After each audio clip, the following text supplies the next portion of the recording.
viewers, welcome back to my channel and today's topic about culture media. Culture media का ये part 3 है जिसमें आज हम स्टडी करने वाले हैं कुछ ऐसे सिलेक्टिव मीडिया और उनकी इनहिबिटिंग सब्सटेंस और बैक्टीरिया। जिसने भी पार्ट 1 और पार्ट 2 नहीं देखा है वो जाके देख के आए और फिर उसके बाद उनको इजीली समझ में आने वाला है part 3। So let start it. सबसे पहला जो कल्चर मीडिया होता है सिलेक्टिव कल्चर मीडिया होता है जो particular interest of micro organism को तो ग्रो कराता ही है, साथ में उसमें कुछ ऐसे इनहिबिटिंग सब्सटेंस प्रेजेंट होते हैं जो कि और अदर माइक्रो ऑर्गेनिज्म को ग्रो नहीं कराने देते। ओके, सो सबसे पहला एग्जांपल है थायर मार्टिन अगार। ये वाला जो अगार होता है मीडिया होता है इसके अंदर एंटीबायोटिक प्रेजेंट होती हैं जैसे कि वेंकोमाइसिन, कोलेस्टेन, जो कि हम यूज करते हैं नाइजेरिया गॉनग्री वाले बैक्टीरिया को ग्रो कराने के लिए। ओके, सो थायर मार्टिन जो अगार है उसमें क्या antibiotic as a inhibiting substance used होता है और वो अदर माइक्रो ऑर्गेनिज्म को ग्रो करने नहीं देता। वो सिर्फ और सिर्फ नाइजेरिया गॉनग्री जो रिस्पॉन्सिबल फॉर कॉजेज अ गैनरी उसके लिए ही होता है। उसके बाद आता है मैकोंकी अगार, मोस्ट कॉमन अगार है। मैकोंकी अगार के अंदर वाइल्ड सॉल्ट प्रेजेंट होता है जो ग्राम पॉजिटिव बैक्टीरिया को प्लेट पे ग्रो नहीं करने देता और मैकोंकी अगार एक सिलेक्टिव अगार है एंटीरियोबैक्टीरियेसी फैमिली के लिए, मतलब इकोलाई के लिए ये मोस्ट कॉमन है आइसोलेशन करने के लिए मैकोंकी अगार। उसके बाद आता है लॉन्स्टेन Jensen media.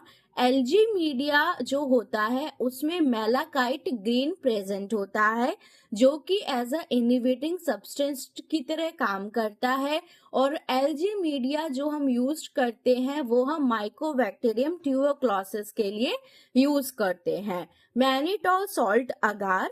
Mannitol salt agar is again a very common media जिसके अंदर 10% NaCl as a inhibitory substance present होता है। मैनिटोल सॉल्ट अगार यूज होता है स्टेफाइलोकोकस ऑरियस जो बैक्टीरिया है उसको रिकवर करने के लिए। Next is a crystal violet blood agar. Okay, crystal violet blood agar उसमें कंटेन होता है क्रिस्टल वॉयलेट। ठीक है, crystal violet as a inhibiting substance की तरह काम करता है और वो यूज्ड होता है स्ट्रेप्टोकोकस पायोजिन बैक्टीरिया के लिए। Next is a thiosulphate citrate wild salt sucrose TCVS अगार। जो TCVS अगार होता है उसका जो pH होता है वो इतना एलिवेटेड होता है 8.5 से लेके 8.6 तक और वो यूज होता है विब्रियो कॉलेरा के लिए। Wilson and Blair agar. Wilson and Blair agar उसमें एडिशन ऑफ डाइविल्डेंट ग्रीन होता है used for recover the Salmonella typhi.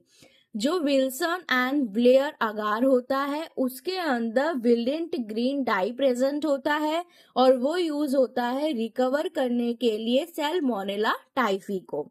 Next is the Salmonella Shigella agar.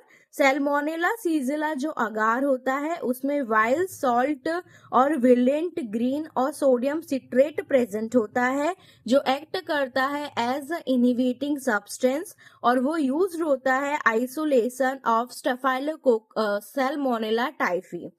Next is a cetrimide agar. Cetrimide agar में present होता है सेट्रेमाइड जो कि एक antiseptic agent है और वो यूज्ड होता है for the growth of Pseudomonas aeruginosa. इसमें से जो मोस्ट कॉमन है वो है मैकोंकी अगार।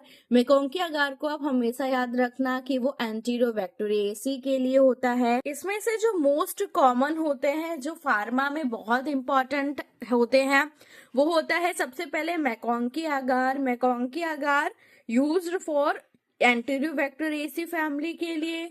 Lawson Jensen media Mycobacterium tuberculosis का मीडिया है। Mannitol salt agar Staphylococcus aureus का मीडिया है और सैल्मोनेला सीजेला अगार ये सैल्मोनेला टाइफी को आइसोलेट करने में हेल्प करता है, और सेट्रीमाइड अगार सूडोमोनास का मीडिया है। So this is a selective media. ये कुछ सिलेक्टिव मीडिया है, उनके इनहिबिटिंग सब्सटेंस है। इनहिबिटिंग सब्सटेंस इन मीडिया में प्रेजेंट होते हैं ताकि अनवांटेड ग्रोथ ना हो पाए बैक्टीरिया के, और फाइनली जो हमको स्पेसिफिक इंटरेस्ट का चाहिए वो उसमें ग्रो कर सकता है।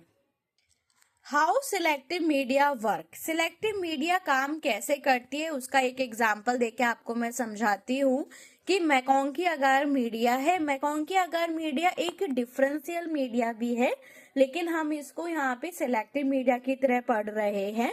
लास्ट में मैं आपको बताऊंगी कुछ और कई और वीडियोस में बाद में कि कैसे ये डिफरेंशियल मीडिया है। मैकॉन्की अगार मीडिया में क्रिस्टल वायलेट प्रेजेंट होता है और वाइल्ड सॉल्ट प्रेजेंट होता है। ये दोनों ही इनहिबिटिंग सब्सटेंस का काम करते हैं और ये ग्राम पॉजिटिव बैक्टीरिया को ग्रो नहीं होने देते, ठीक है। और ये अलाउ करते हैं only growth of Enterobacteriaceae family, example है इकोलाई, ठीक है। तो ये होते हैं सिलेक्टिव मीडिया। सिलेक्टिव मीडिया के अंदर कुछ ऐसे सब्सटेंस या कंपोनेंट प्रेजेंट होते हैं, जैसे कि मैकॉन्की में क्रिस्टल वायलेट हुआ, वाइल्ड सॉल्ट हुआ, जो कि ग्राम पॉजिटिव बैक्टीरिया को इनहिबिट कर देंगे और अलाउ करेंगे only growth of gram negative bacteria, okay. For example अब हम इस डायग्राम से समझेंगे कि कैसे सिलेक्टिव मीडिया डिफरेंट होते हैं जनरल पर्पस मीडिया से। फॉर एग्जाम्पल ये न्यूट्रेंट अगार मीडिया की प्लेट है, ओके। हमने स्टरलाइज किया, सब कुछ करके कूल करके आपने सिंपल उसको पोर किया है और आपने उसको इनोकुलेट कर दिया है आइसोलेट करने के लिए, whether from the soil water जहां से भी। उसके बाद इसको इंक्यूबेट करके 32 degree Celsius for 24 to 48 hours. तो आपको जो ग्रोथ दिख रही है वो मिक्स कल्चर की ग्रोथ है, ठीक है। आपको सारे टाइप्स के बैक्टीरिया दिख रहे हैं, मे बी फंगस दिख जाए, gram positive, gram negative, fungus, सब कुछ दिख रहा है। मिक्स कल्चर आप उसमें से आइडेंटिफाई नहीं कर सकते, प्योर कल्चर वहां से नहीं निकल सकता। तो ये कोई सिलेक्टिव मीडिया नहीं है, it is a non selective media, okay.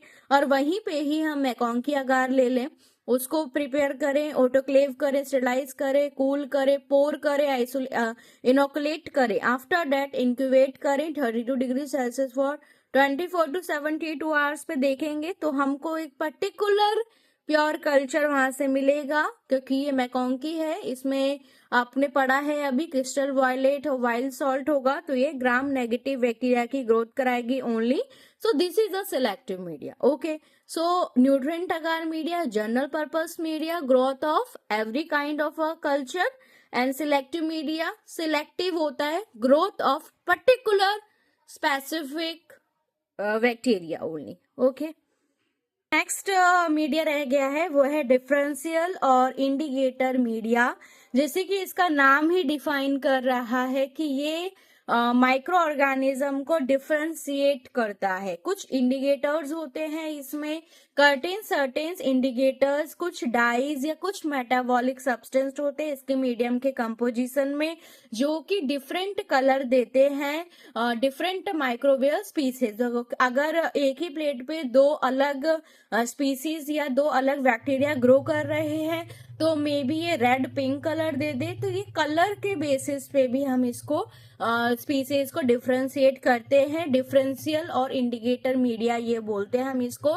ये अलाउ करता है growth of more than one microbes को ग्रो कर सकता है, लेकिन उसका डिफरेंशिएशन होता है बैक्टीरिया का on the basis of their colour. Indicator में जैसे न्यूट्रल रेड डाई प्रेजेंट है, फिनोल रेड डाई प्रेजेंट है, या मिथाइलिन ब्लू डाई प्रेजेंट होती है, जो एज अ इंडिकेटर की तरह काम करती है। इसके एग्जाम्पल हैं blood agar, mannitol salt agar, MacConkey agar and TCBS अगार।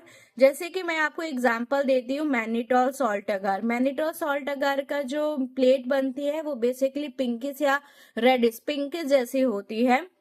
उस पे जो ग्रो करता है स्टेफाइलोकोकस ऑरियस, वो येलो कलर की कॉलोनी शो करता है। और अगर उस पे स्टेफाइलोकोकस एपिडर्मिस ग्रो करेगा तो वो पिंक कलर ही हमें देगा, येलो कलर वो नहीं देगा। तो हम इसको डिफ्रेंशिएट कर सकते हैं कि स्टेफाइलोकोकस ऑरियस है तो वो प्योर येलो कलर की कॉलोनी शो करता है मैनिटोल सॉल्ट अगार में। ओके, सो हमने अभी मीडिया पढ़ा, कल से हम इनके जो फेमस मीडियाज हैं जो डेली यूज होते हैं उनके कंपोजिशंस और उनके बारे में डिटेल से स्टडी करेंगे। Okay, thank you.